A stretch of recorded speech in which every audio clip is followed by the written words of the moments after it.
Did you Appreciate. get that, Noon? I'm so sorry, I missed that. Oh, what's happening is at 7:45, I need to leave. I have a meeting downtown, public hearing.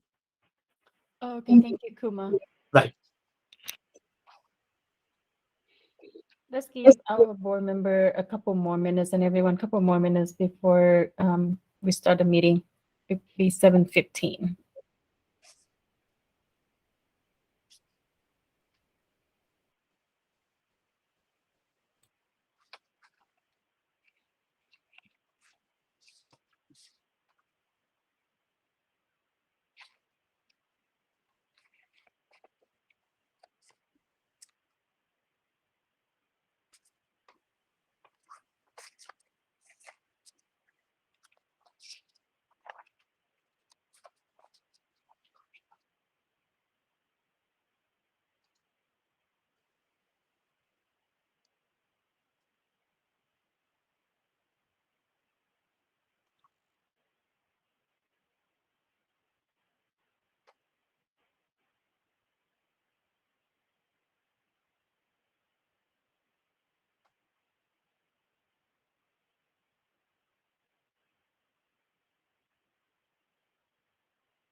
Hi, Eric. Hey, Kumar, how are you? Good, thank you. Good, thank you. Yes, sir. There's the lovely Joe Busby, right in the center. Right where I ought to be. What is that game with the stars and the squares? Hollywood Squares. Hollywood Squares. Well, you get the middle square.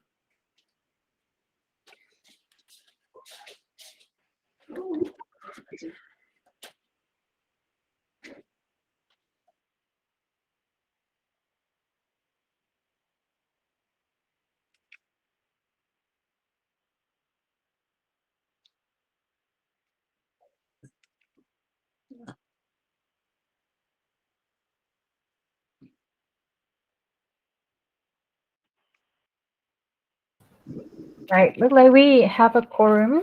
Welcome everyone to the Medicaid DUR in August.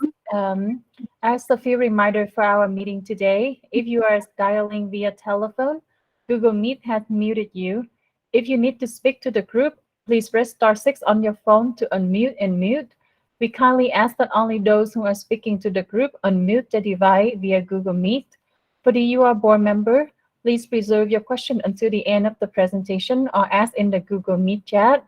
For public comment, if you would like to provide public comment, a COI must be on file. Please send an email to medicaidpharmacy@utah.gov. Attendees that are not member of the DUR board, please enter your contact information in the Google Meet chat or send an email to medicaidpharmacy@utah.gov. Please use the chat on the right if needed. Please provide normative feedback after the meeting to help us improve our process moving forward. Thank you very much, and I will leave it to Dr. Cannon. You bet. Thank you, Nun. Great to be with everyone. We got a little rain yesterday, so another great day. We have before us a copy of the, well, first call the group to order. We have a quorum of all members, so everyone should have received a copy of the minutes, and I'll ask if there were any questions or things that people noticed that might need to be changed. Kumar? May I propose that we accept the minutes as drafted? They were done excellent. We have one motion to approve. Do we have a second? I'll second. Yep. Thanks, Susan. We appreciate that. So all in favor of approving the minutes? Aye. Aye. Aye. Any opposed? All right, that motion passed. The minutes are approved. So moving on, Well, first off, do we have any housekeeping? I'm moving pretty Jen- fast here, sorry. Yes. Jen, would you like to do any housekeeping?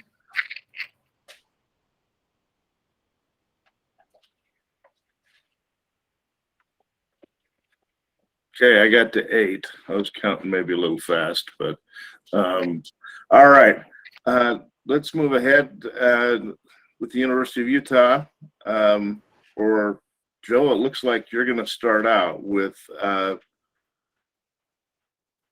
CDC clinical practice guidelines for prescribing opioids. Actually, I think the U is going to present that, and then I'll share our peer-to-peer intervention, I think. Yes. Trying to look at the agenda. All right. Okay, it looks like Monet's got that, and we'll bounce around here. Sorry, guys. No problem. Okay, hopefully everyone can see my slides there. Good morning, everyone. The objective of this abbreviated report was to review the 2022 Centers for Disease Control and Prevention guideline recommendations for prescribing opioids and contrast the changes with the initial 2016 version. The report that is summarized is based on the draft version of the 2022 CDC guideline update, which is currently in development. In 2016, the CDC published a guideline for prescribing opioids for chronic pain due to the nationally recognized need for appropriate opioid prescribing. This guideline hastened the decline of high-risk prescribing behaviors and overall reduced opioid prescribing. Despite the positive impact, the 2016 CDC guideline also had unintended consequences for patients affected with chronic pain when the recommendations were misapplied or applied too strictly.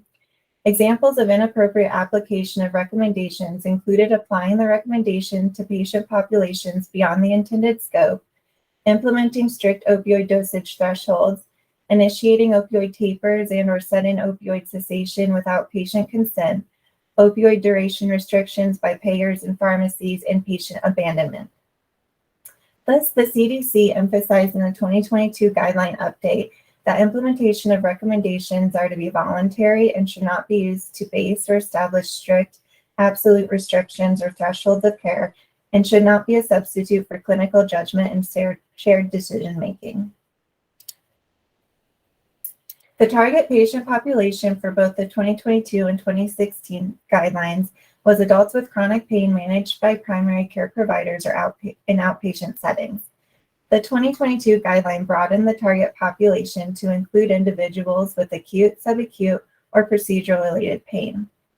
The target prescriber audience for both guidelines was primary care providers delivering pain-related to care in outpatient settings. However, the 2022 update expanded the scope to include additional outpatient prescribers. Although inpatient settings were outside the intended scope of both guidelines, the updated guideline addressed pain management upon discharge from such facilities. The newer guideline also added a greater emphasis on distinguishing between initial opioid therapy and ongoing opioid treatment with respect to certain recommendations.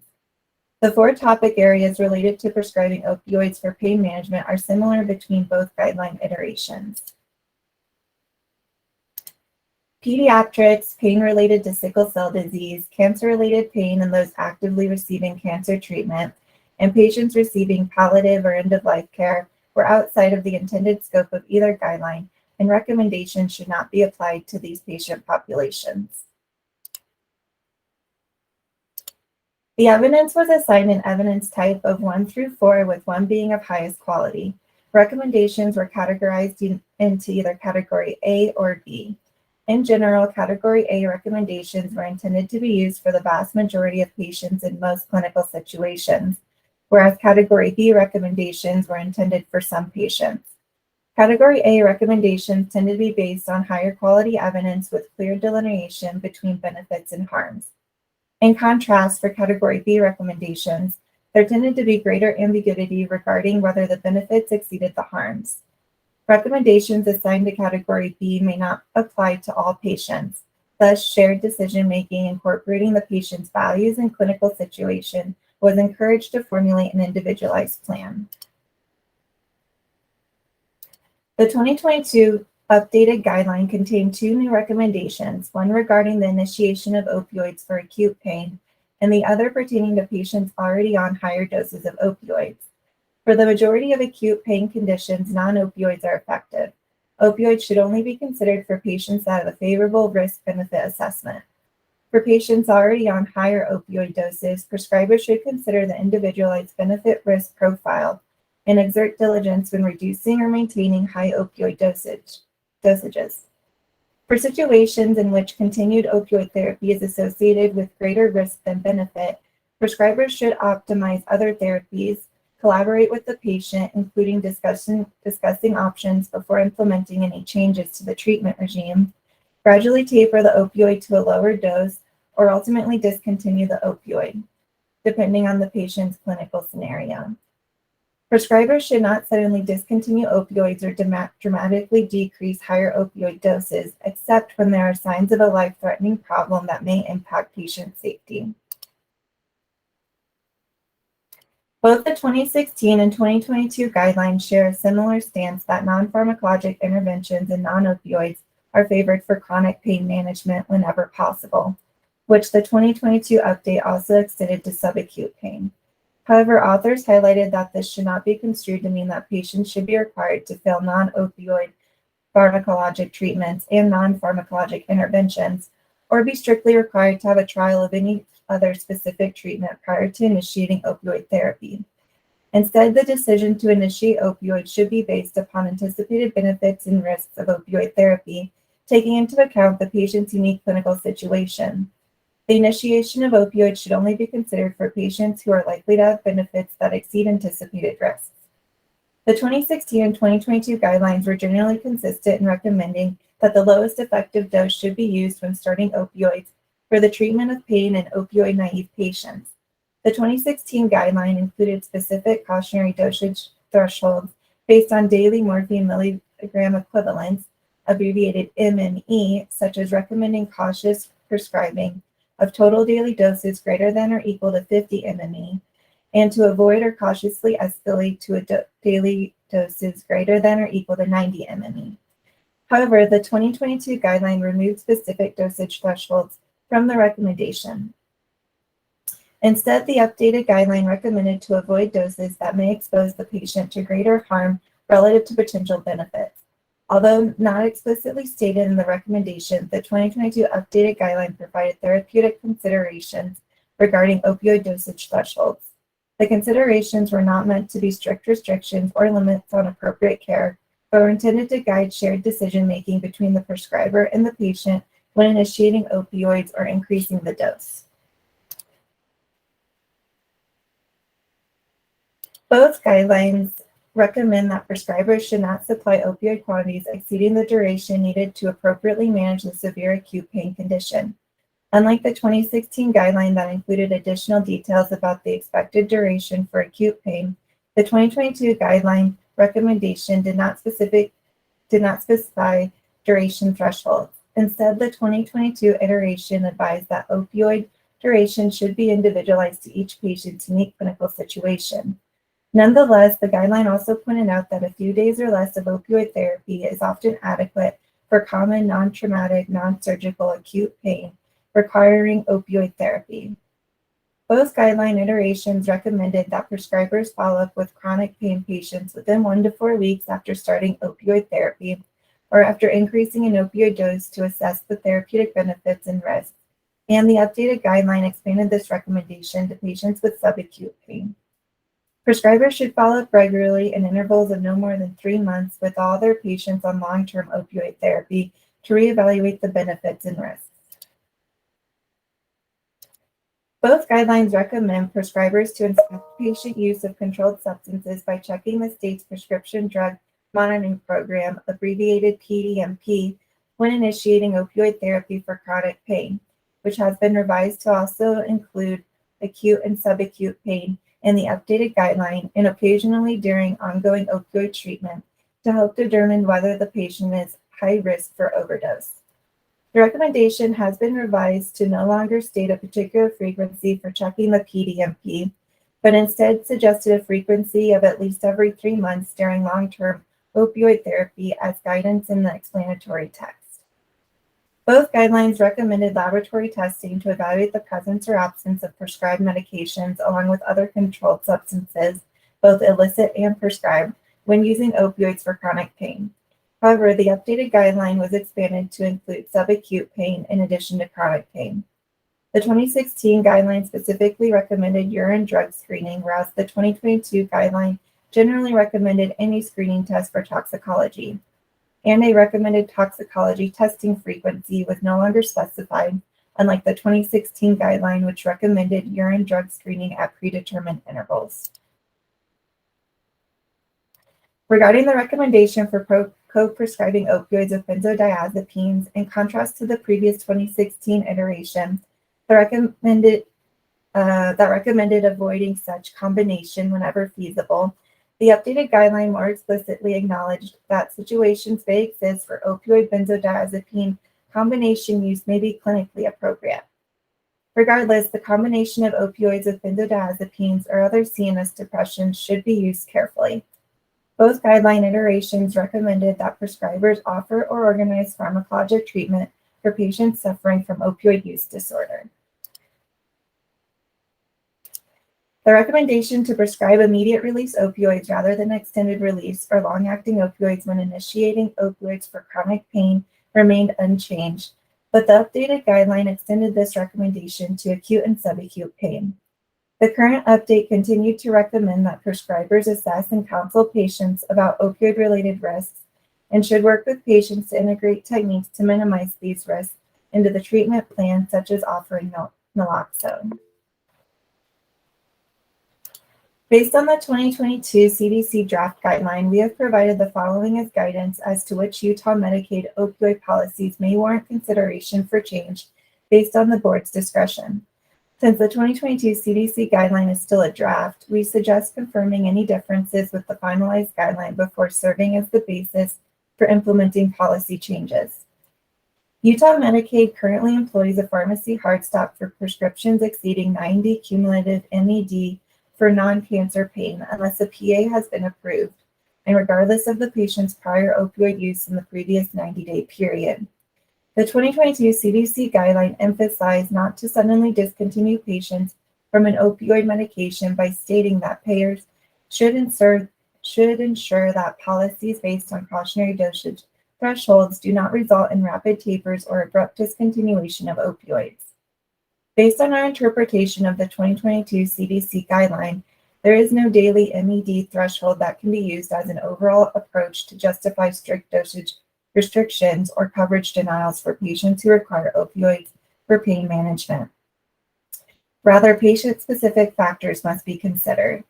While the 2022 CDC guideline advises to exercise caution above 50 MME per day, these cautionary ranges do not serve as strict thresholds at which providers must abandon anticipated benefits of pain management for their patient. An alternative to the hard stop at pharmacies for prescriptions exceeding the 90 MMD threshold, if feasible, is a retrospective DUR process. Policy changes may not be needed regarding the initial duration limits for short-acting opioids, given patients have access to durations of 7 days or longer, since they can return with a new prescription after the initial fill to receive an additional supply. However, since the 2022 guideline removed the suggested 3 and 7 day duration thresholds from the recommendation, now favoring an individualized approach, the board may wish to discuss whether changes to this policy should be considered. While the guideline favors an individualized approach, the guideline commented that most non-traumatic, non-surgical acute pain cases required opioid treatment for a few days or less. The policy for starting short-acting opioids prior to long-acting opioids is in agreement with the 2022 guideline recommendations, so it may be reasonable to maintain this criteria.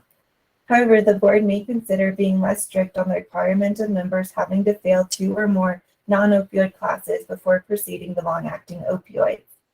The 2022 guideline highlighted that non-opioids and non-pharmacologic treatments are preferred, but it was not intended to mean that patients should be required to fail these interventions or be strictly required to have a trial of any other specific treatment prior to starting opioid therapy.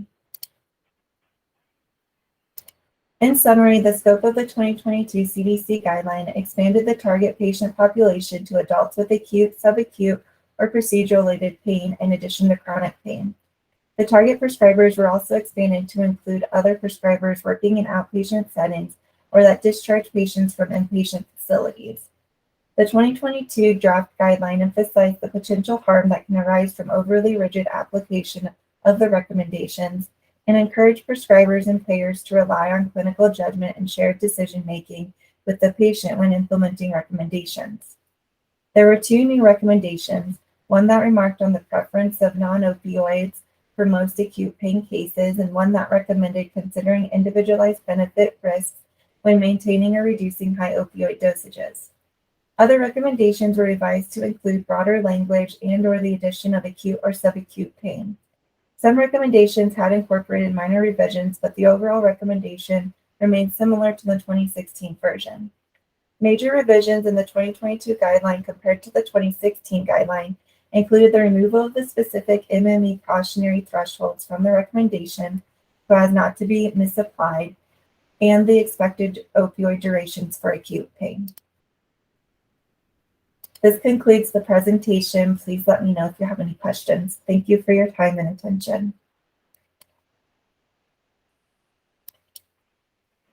Do we want to let Joe go first and hold questions until Joe's done, or do we want to do questions now, I guess? Joe, why don't you go, and then we'll roll through questions and thoughts. Yeah, whatever Noon wants to do. I'm fine Well, with it. Kumar's got a question, so let's do that. Okay.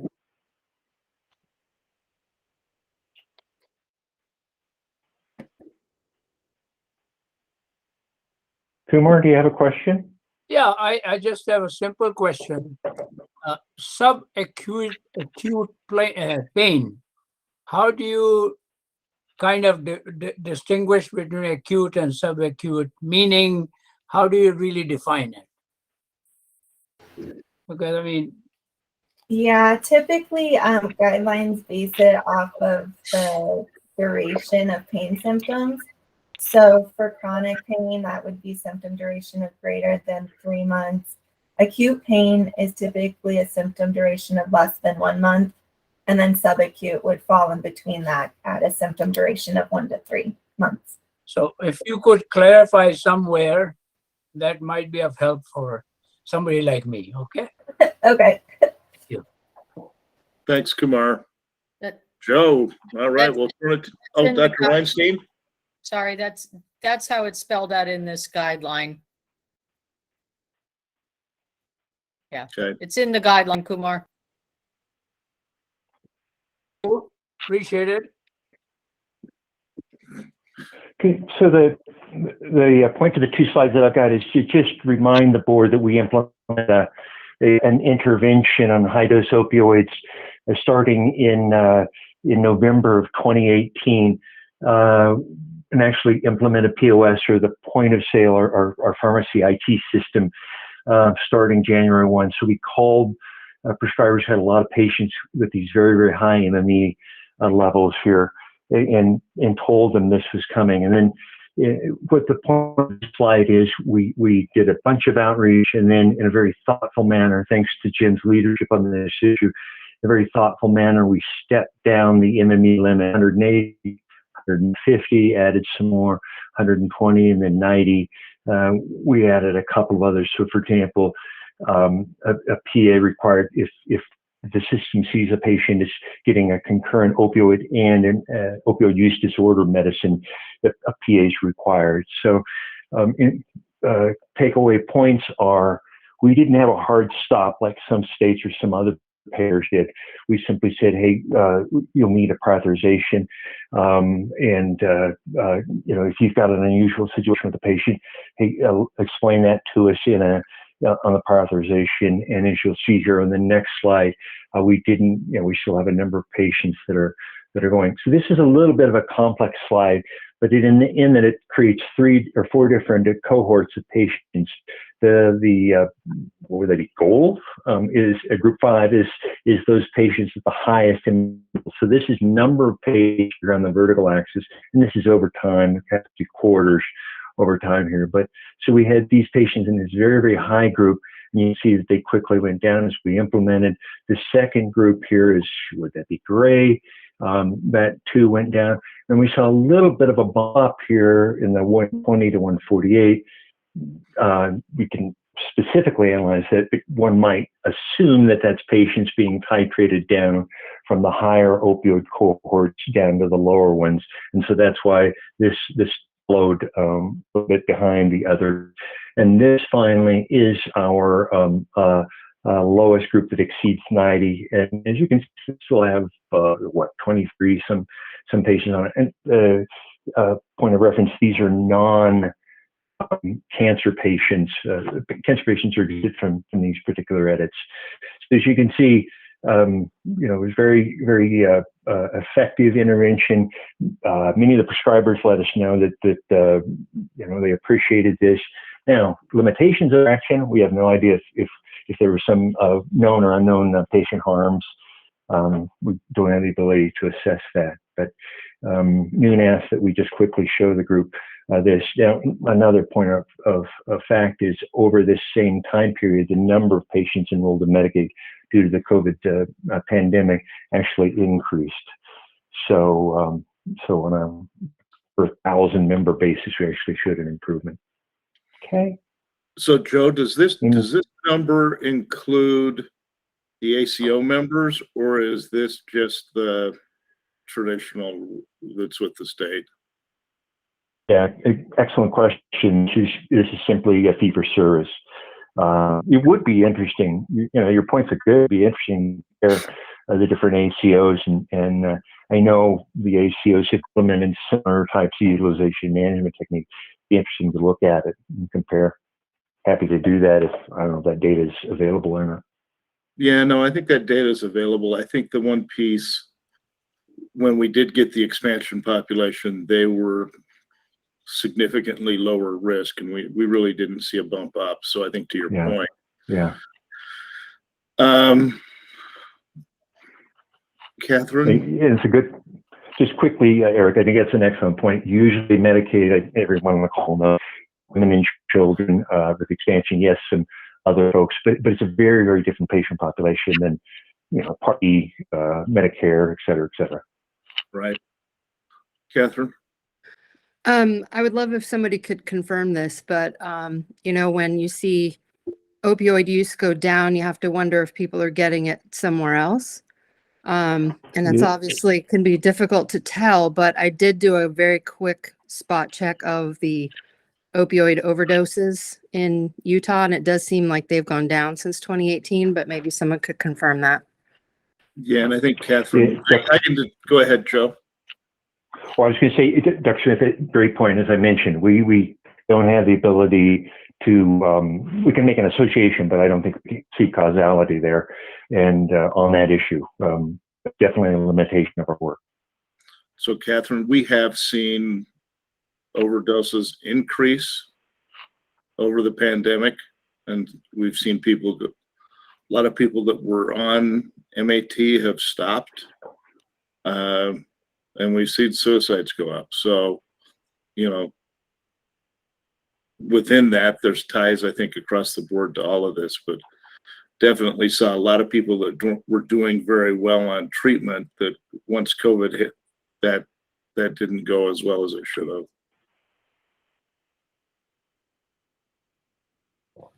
Hi, All right. hey, it's Jen. Eric, excuse me here real quick. We do have comprehensive data on ACO and fee-for-service opioid utilization, which we can certainly share with the group. I also have the latest overdose rates for the state. I work closely with the prevention team who collects that data, the Violence and Injury Prevention Program. We don't have this year's data, but they do collect it, report it to the CDC as part of their surveillance and their oversight through a grant. And we can certainly bring that as well. So we can look at overdose deaths. We can look at overdoses regarding opioids as well as opioids and benzodiazepines. And, share it in context of this presentation. So.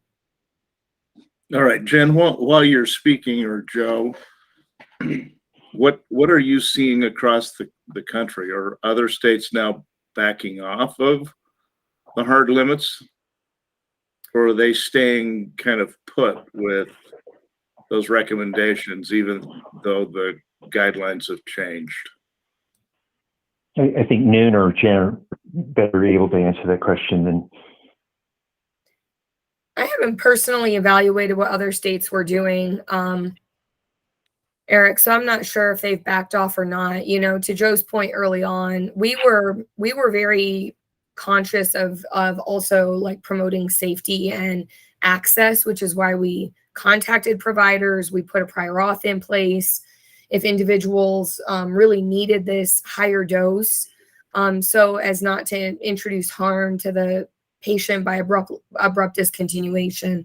So those were the attempts that we made on our side. I do know that other states were taking it more literally and even putting 0 MME or 50 MMEs as a hard stop without other pathways for access. So that's something. We have a large pharmacy meeting in 2 weeks, actually, and it'll be something we can discuss and bring back. So something we can share. Also, DUR reports, Noon. We can look at our nationally submitted DUR reports and see what other states are doing with regard to their limits. Now, don't forget, MMEs and opioids, benzos, surveillance, MME limits, this was all put in place as part of the Support Act as well, right? So these are federal requirements to really put edits in place to monitor this population.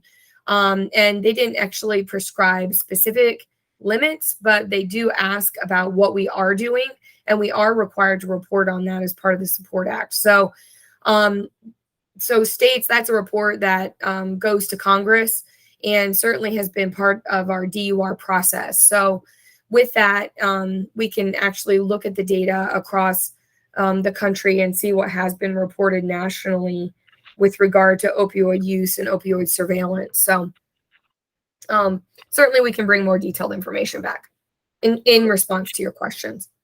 Great, thank you. I think one comment, we have seen as a plan a significant number of high-dose opioid patients being turned away from pharmacies. And yeah, the pharmacies themselves have implemented limits, right? So the pharmacies themselves, outside of the payer, have put in their own limits of what they're doing. So I'm, you know, this is why the I think, to Monet's point today, this is why these were introduced, right? And the guidelines were revised, was because of the harm that it has introduced to patients too, who are maintained on opioids. They need them legitimately for pain control and or other scenarios, and you know, the result that's happened is because of those hard stops. So Kyle Kitchen is on. Kyle, you've with Utah Cancer Specialists, what are you guys seeing with any patients that you may have that are high dose opioids? Yeah, I mean, usually there's opportunity to kind of work through that because, you know, there's exceptions available for those patients, but it does represent significant barrier just to treatment. And you know, we've brought in a supportive care physician just to kind of manage that whole piece separately. So it's definitely a challenge, but I think there is kind of that understanding and allowance for cancer pain that we've been able to work through. Okay. Other questions, comments? Dr. Weinstein has a question.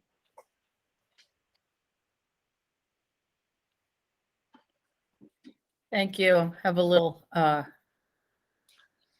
computer. My computer's working, I hope. Yeah, so I think it's been noted the revisions to this guideline were prompted in large part by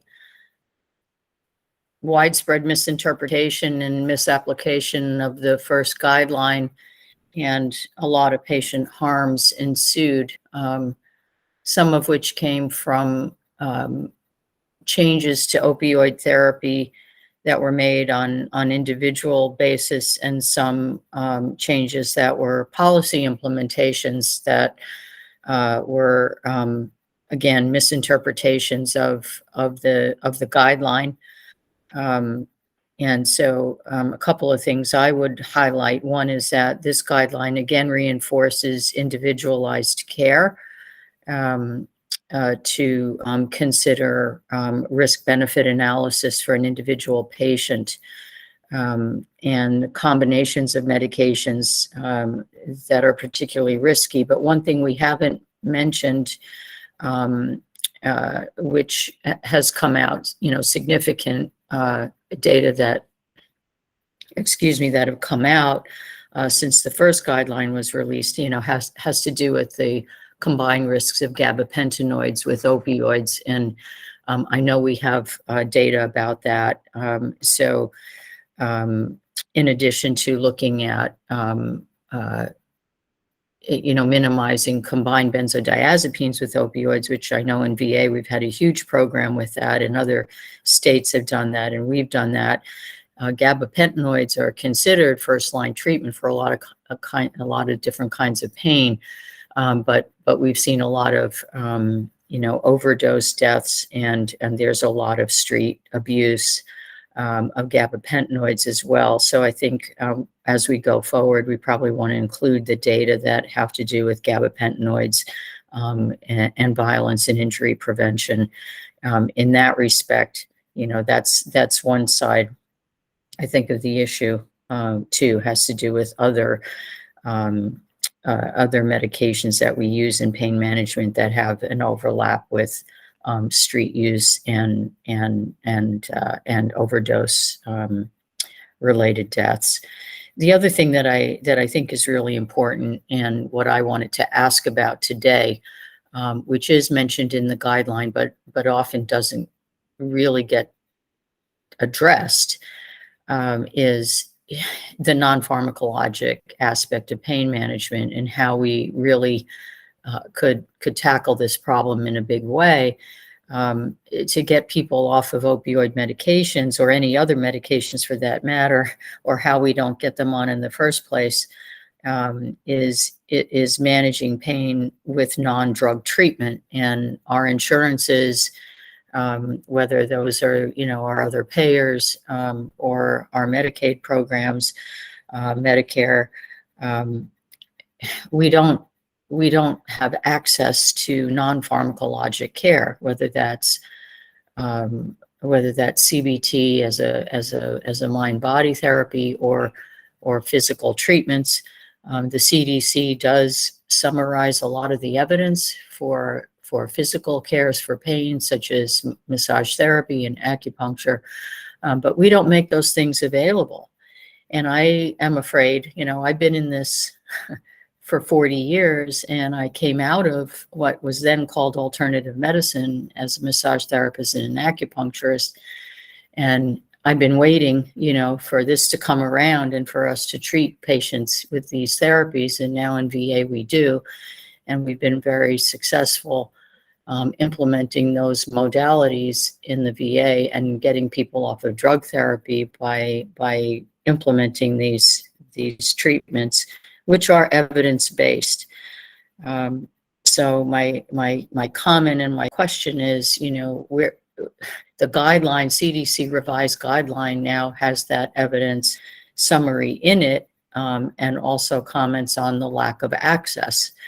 So, I know we're the Drug Utilization Review Board, and we're talking about drug therapy and preventing harms, and doing everything we can for medication safety.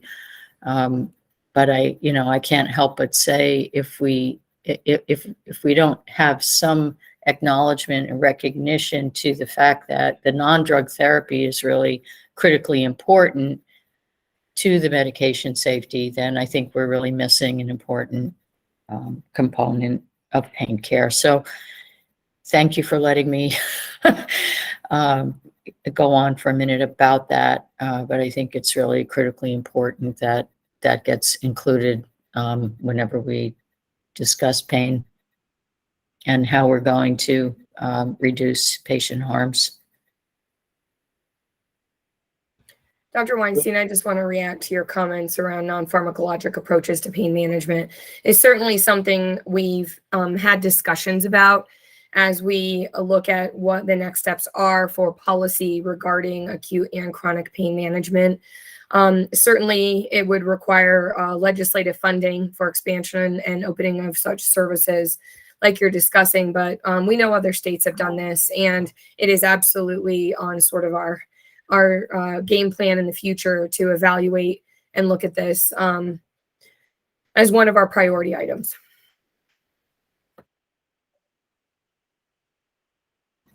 I'm really glad to hear that. And if the state needs data from the VA, we're more than happy to share that. We're also working on national standards. This is public information. I'm not divulging anything that I shouldn't from the VA side, but so Veterans Administration is issuing national standards for practice for healthcare professionals in various disciplines that will include acupuncture and massage therapy as a federal standard. So not only do we have those healthcare disciplines embedded in the federal system, we're now working on issuing professional standards that will go across the board to all states. So this is not just a local thing that we've done at the Salt Lake City VA for 20 something years. These are now considered national standards of practice. And so there's a huge body of experience that we have there, and policies and procedures that can be shared and things that can be modeled. And I think that's, when you're going to legislature and you're going to policy making bodies, I think that's very powerful stuff to bring to show data where harm reduction and risk reduction, not only cost benefit and relative implementation, for cost outlay and things like that. These things are also cost effective, by the way. But the data starting to come out in publication by our national office group, showing the medication reduction system-wide in VA with the implementation of these non-pharmacologic care. So I think you got a lot of powerful information to take to your policy making body. So, I'm happy to liaison you with those folks or that information if you need it. Okay, great. Other comments, and maybe I would ask Noon and Joe, in terms of administration of current policies, are you seeing issues that we as a group should address or discuss? Or are you of the opinion that the programs are working well? Thank you. So far, we feel that the program is working to our expectation, but we would like to hear the board comment and the board thought on if there's any change or improvement that needed. Okay. And I would echo Noon's comment that we always welcome the input. But Dr. Weinstein, thank you for this very thoughtful comments. But based on this updated draft CDC guidelines, should we make any change? We certainly don't have to. Thank you. Yeah, and I think the real question in my mind is the CDC has updated their guidelines. CMS still has watch metrics that are proposed to become actual STAR measures that include these edits. And so, part of me would say that my recommendation to this group and even the state would be to say, okay, we've we've got the CDC who's updated their guidelines, yet we still have other bodies within the federal government that have not. And, you know, it may be premature at this point to act, given that things are moving forward in a good direction. And there's mechanisms in place that I think everyone understands now, especially for our clinicians that understand how to help their patients get access to the opioids they need. So thoughts on that, comments from the group? It looked like Jen would like to have a comment. Oh, I see Jen's hand. Yeah, I'm just going to comment that we are in legislative session next week. I was asked to report and will testify to our rates of opioid benzodiazepine use. We still have 19% of individuals who receive an opioid are also receiving a concurrent benzodiazepine. This is a major concern to us as it is to our legislators, because as we know, the rate of harm is 10 times higher when a benzodiazepine is combined with an opioid than just using an opioid alone. So our work in this area is not done. And we are being asked to make recommendations on how to improve the safe administration of benzos and opioids or address this combination because of the rate of harm. So I think, you know, to the comments around high dose opioids and access to care around our pharmacy, access for like high dose opioids, that's one piece. But we're still very concerned about opioids and benzodiazepine combined use. Recognizing, Catherine, if you've looked at our overdose data in the state, the number one rate of overdose, opioid-related overdose, has to do with combinations of opioids and benzodiazepines, and it's prescription opioids and benzodiazepines. So, you know, this is something we are very aware of. We're talking about it with legislators. We're addressing what those steps are going to be to really bring down these concurrent rates of use to promote safety, right? So again, I think we've taken a pretty conservative approach. Claims process, we do peer-to-peer outreach that's run by the pharmacy teams across our ACOs and fee-for-service programs. That's retrospective. These claims are processing and paying right now, but it's a continued conversation we have due to the rates of harm that occur with this combination. So, and I also appreciate gabapentin and opioids as well. That is a question that was recently posed to me around gabapentin edits and what we have in place on the Medicaid side, again, by a legislator who's looking at, you know, how we're managing this. So anyway, I don't know, Eric, what you're seeing on your side, but certainly I do want to just highlight that we're not quite there yet with some of these metrics, and that there is harm across the state because of them. No, I agree. That's definitely what we're seeing. I do think within that small subset of the population that now has the integrated behavioral health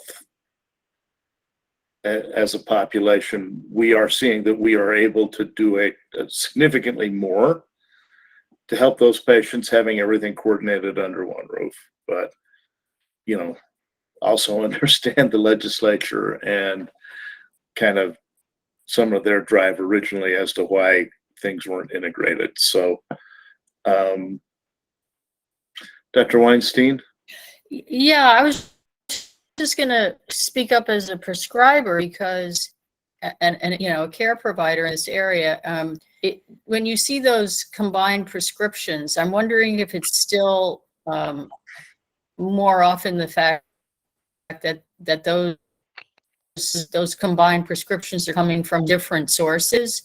I know that that's a problem because you know, I'm required, you know, if I see that on my you know, division report review, I'm obligated to go contact the other prescriber, and I can tell you half the time they don't return my calls. I'll make multiple attempts, and then I feel like I'm obligated to document my record that I made multiple attempts to contact the other prescriber. They're not getting back to me. And, you know, so then is it on me to, you know, discontinue my therapy because, you know, I can't get the other prescriber on the phone to have a conversation about the combined risk of the pharmacotherapy. I don't trust that all my colleagues are aware of the requirement. I don't trust that all my colleagues are making that effort in a busy clinical day. I counsel my patients. I give them written material to go take to the other prescriber. I will go through as much effort as I can. And I may start tapering them if I can't, if I really think what's happening is very dangerous, obviously. But, you may have programmatically more options to contact the multiple prescribers, right? So if that's part of if that's not part of the program, I would say maybe it could be for risk reduction when you find these, and that should probably include the gabapentinoids if we're really going to handle the safety issue.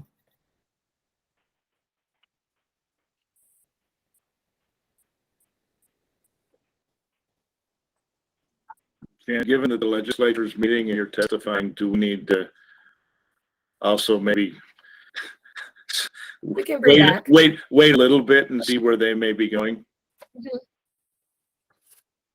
Yeah, certainly. And it probably will require conversation outside of our, meeting next week, right? So we hope to actually engage in more conversations about this. So Okay.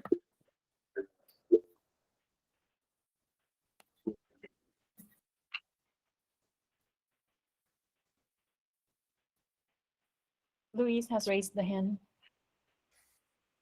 Oh, no. Hi, I just wanted to comment. I have been involved in a little over a year trying to call prescribers to have patients on an opioid and a benzo.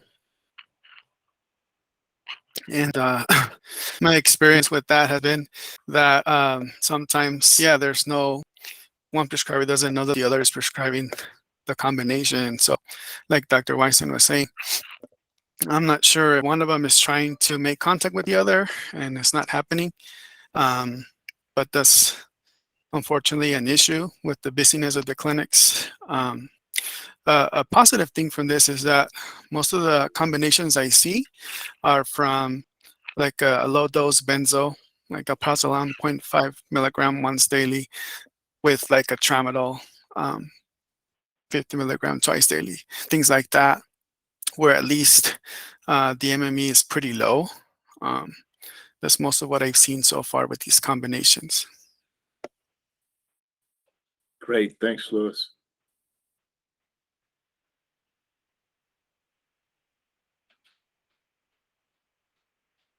All right.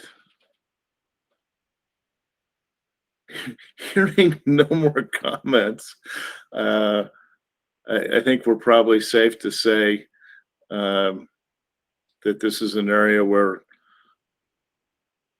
probably noon we would ask the state to watch, update us on anything coming from the legislature, and if we do need to move forward with changes, would look to the state to bring recommendations back to this group. So We'll do so. Thank you for a very productive and very rich dialogue. It was really great to hear about the conversation about this. We will definitely watch for any legislative recommendations, and I will try to do looking at other state to see what they have about their opioid policy as well, and I will try to bring that to the board. okay. I looked at the agenda and thought we can finish by 8 o'clock, and then I thought better of myself and said there's no way. But we are very close to finishing at 8 o'clock. So just thank everyone for their participation today. Thank Monet and the University of Utah for a great presentation. And with that, would ask if there's a motion to adjourn. I would move that we adjourn. Is there a second? Second. Great. Thank you, Dr. Turner. All right, guys. I guess I ought to say all in favor, but I think you're all in favor. So thanks, guys. We'll catch you guys all at the next meeting in September. Everybody have a good day. Thanks. Thank you. Have a great day, everyone.